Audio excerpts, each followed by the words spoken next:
Ashod Guthra, summoner of Kalamport, was found dead without a mark upon him. His body lay twisted in terror, hands clawing at his throat, mouth frozen wide as if he had screamed in silence. The chamber around him bore scars as though a razor storm had passed through. Constructs shattered into splinters, wards unravelled, lines of furniture and stone cut clean as though parted by an invisible blade. No blood, no burns, no char, no trace of necrotic energy save that which clings to any corpse in the hour after its soul departs. This was no spectre, no wraith, no shadow. I tell you now, this was air itself, weaponized. I tasted the tang of ozone. I saw the faint shimmer of elemental residue clinging like frost to the wreckage. Not undead, not demon. Something from the plane of air. Something wrong. Ashod Guthra was notorious. His invisible servants did not merely dust shelves and pour wine. He pressed them into violence. He summoned invisible stalkers and bled their bindings thin with overwork. He thought them expendable, thought the elementals mindless. But the truth is seldom so simple. For what happens when such conjured forms, dismissed back to their native realm, find themselves no longer whole? What residue of mortal will clings to them? I believe we now know. This creature I had traced in scattered reports and is known among planar scholars as the Breathdrinker, an air elemental twisted by mortal command, remade in the shape of its last service. Invisible servants are not fully conscious, yet they are still drawn from the fabric of the elemental plane. When released, most dissolve harmlessly, but those that are overtasked, bent to cruelty, or made to imitate malice return fractured. They retain not only a memory of shape, but a memory of suffering. The result is a predator, a mist-born duplicate of its prey, eyes aglow with hateful red spheres. It does not feed on flesh, it does not feed on spirit. It drinks the very breath of the living, wrenching air from lungs until nothing remains. In doing so, it mocks the command that once bound it: serve. Now the Breathdrinker takes what service it will, a tax of air, a toll of life. Among the elementals of air, these beings are pariahs. The Djinn do not speak their names. Zephyrs scatter rather than cross their path. Even the grand storms recoil and refuse to discuss the very idea that such a relatively common magical practice of summoning and binding air elementals could have a disruptive, damaging and deadly consequence, which is only becoming worse over time. Well, my investigations were complex and very dangerous. It did involve modifying a summoning spell and actually tracking an elemental spirit back to where it came from, which was highly unorthodox and difficult. The modified spells taking me over 3 years to actually get to work.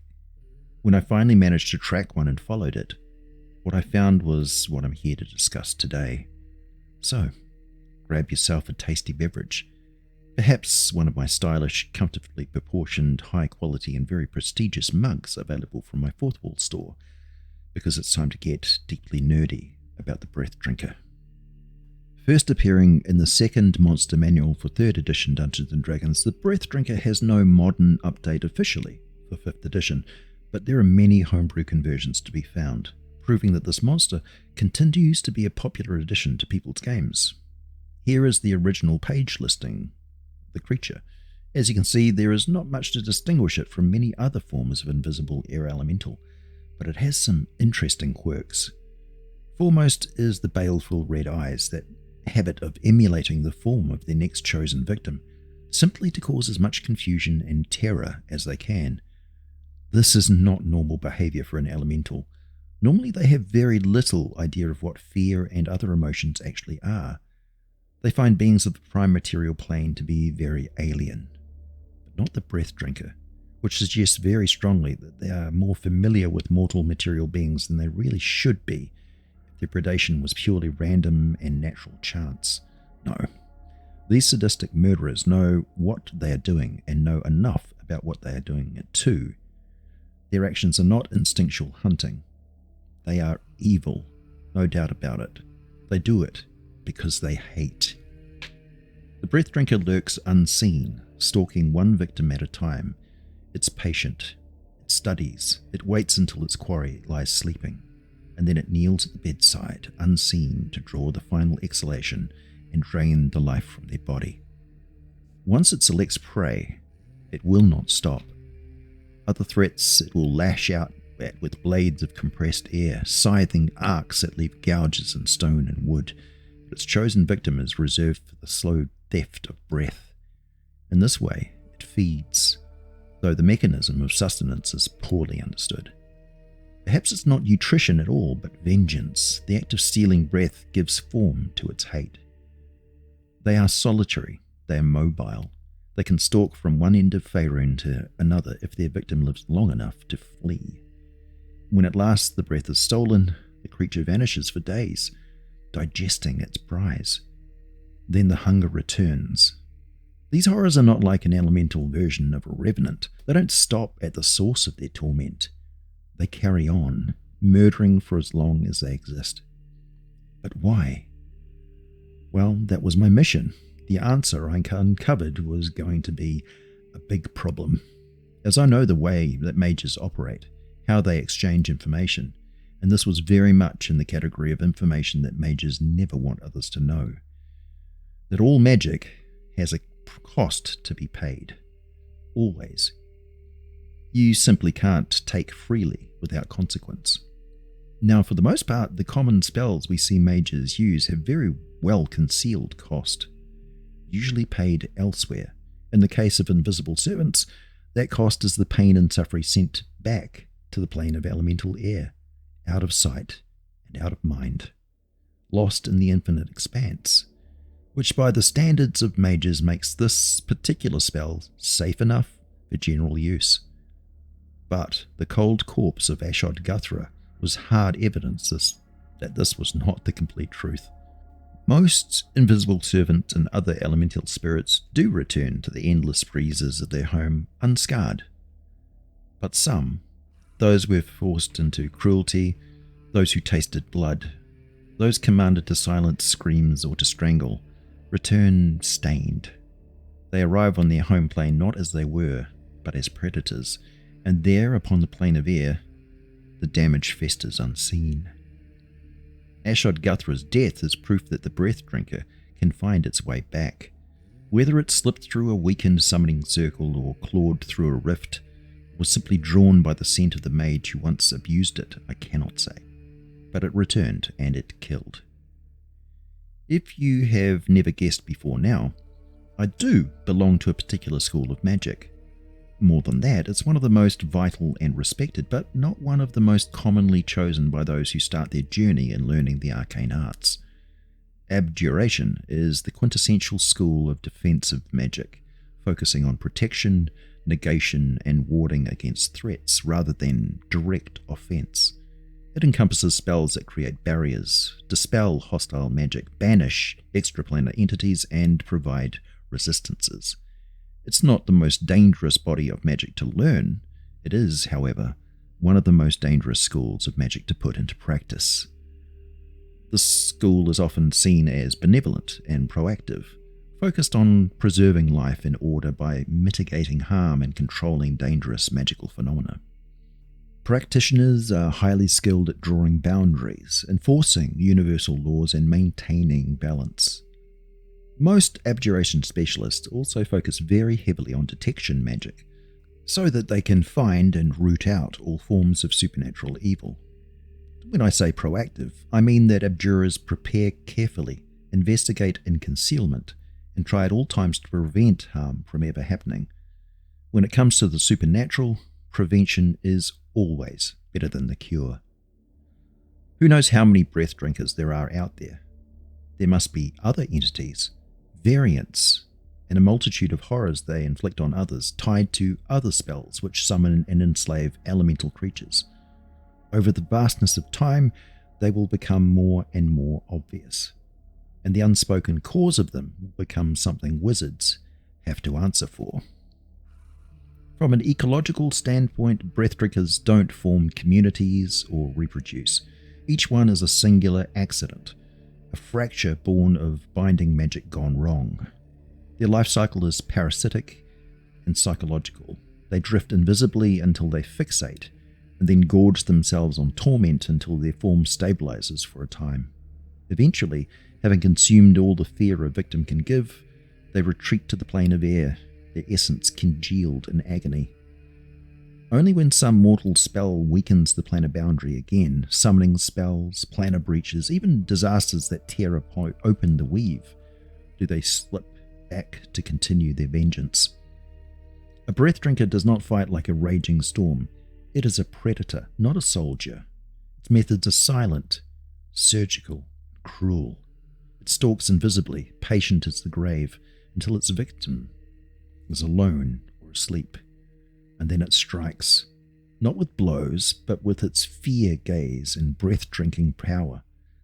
To most adventurers, the first sign they are facing such a creature is not claw marks, but a companion who suddenly cannot breathe.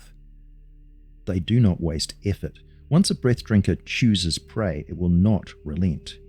If you want to terrify your players, make that clear in play, that it is not an indiscriminate attacker. It ignores the loudest warriors to slip past their guard, always going after the one it has marked.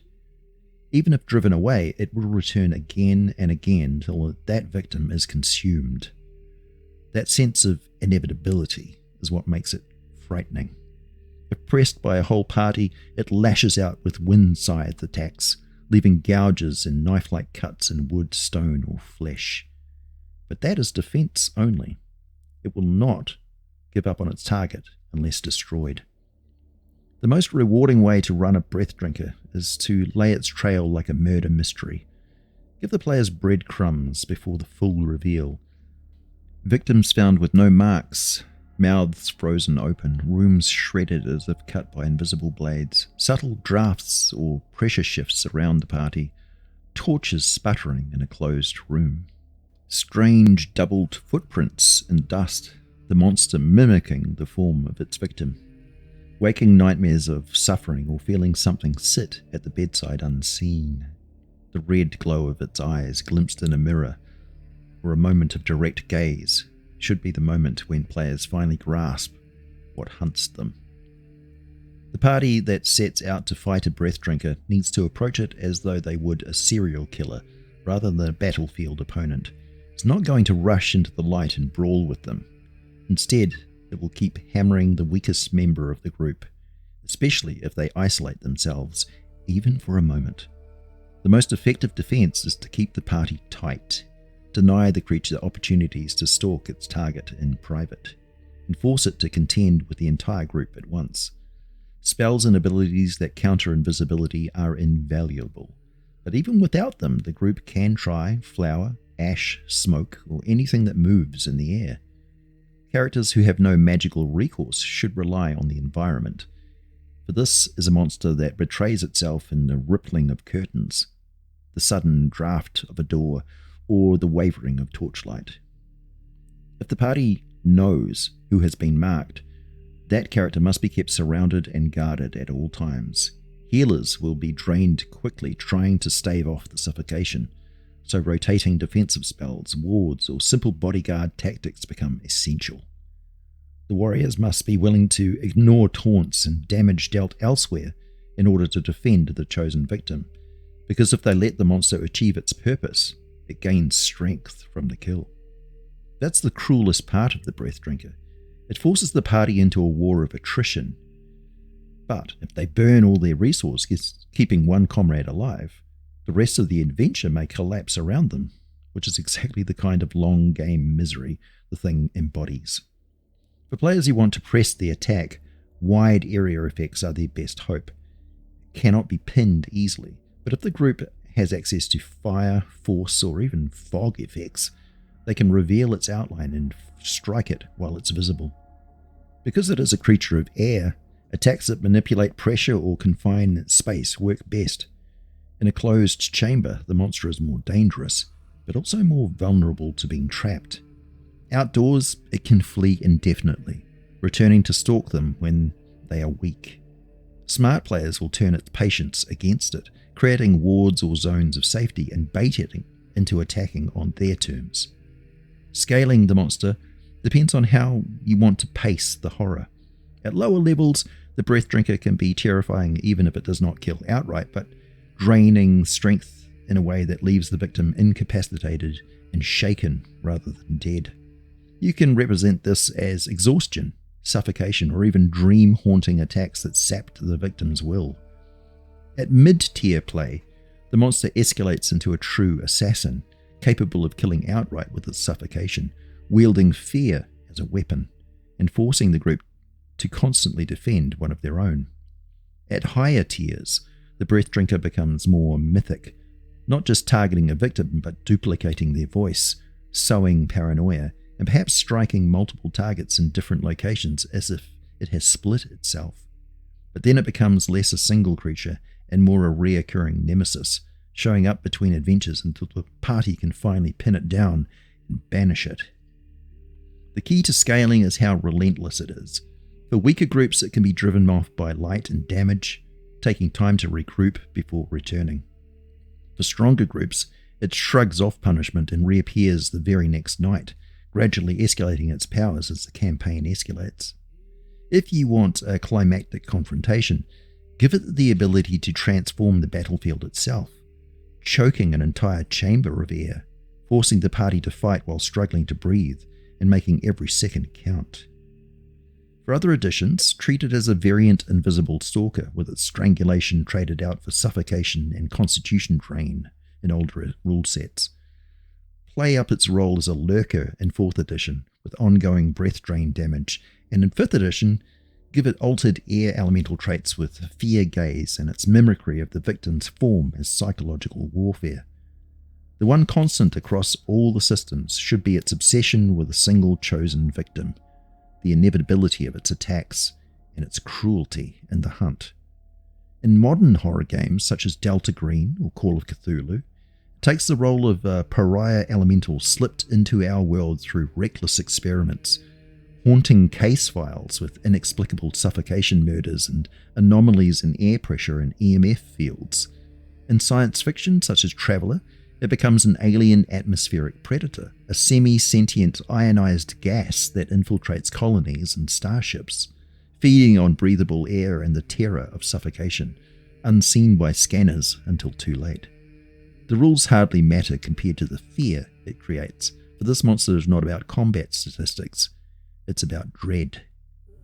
Breathdrinkers are likely to use their powers to induce intense fear, to scatter its victims or defenders of its chosen target. But they will use it just for sowing terror and chaos anywhere they can, as it makes hunting so much easier, and clearly they derive some sort of pleasure out of it, if they can actually feel pleasure. My name is AJ Pickett. As always, thanks for listening, and I'll be back with more for you very soon.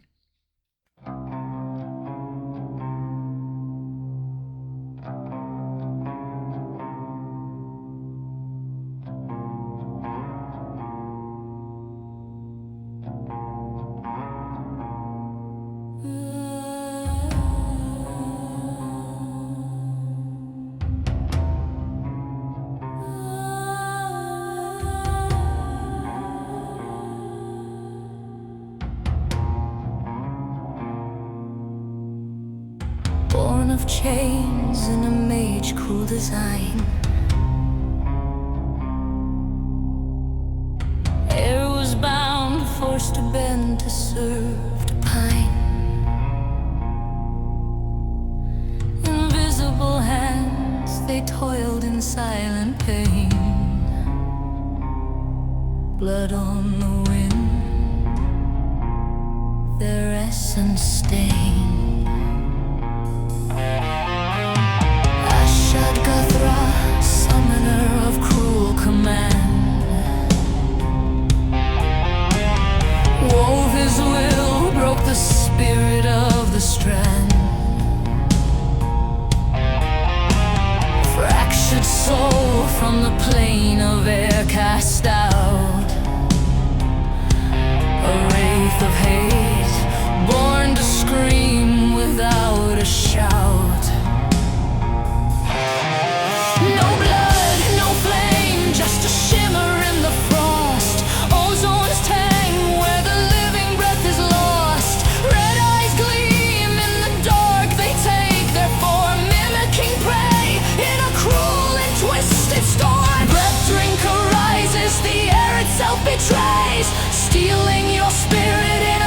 suffocating haze.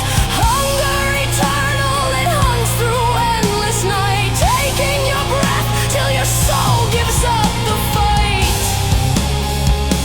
Beware the cost, the wizard's hidden sin, the Breathdrinker's born, where slavery begins. Breathdrinker, Breathdrinker, Breathdrinker.